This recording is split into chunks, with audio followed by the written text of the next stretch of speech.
Okay na? Okay na. Ano, yan. Magandang araw mga ka-toys. Nandito nga pala tayo ngayon sa Concepcion Tarlac. Dilipat tayo ng African Keto Fingerlings. Dito kayo sa regular customer natin, Bossing. Yan, 1 inch. 120,000 na 1 inch. Yan, diniliver natin sa kanya. Ito yung paglalagyan niya. Yan. Ayan si Bossing Nonong. Shoutout kay Bossing Nonong. Dati nating buyer ng hito. African Keto na good size.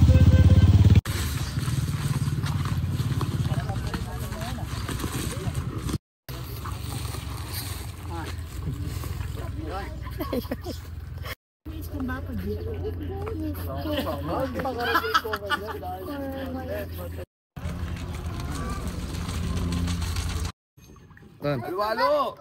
Ayun na. Okay na mga kayo. Ayan, deliver na tayo dito kala sir. Dito sa Concepcion Tarlac. Ayan, nakita nyo naman. Nababa na nila 123,000 kasama yung pasobra na 3 bags.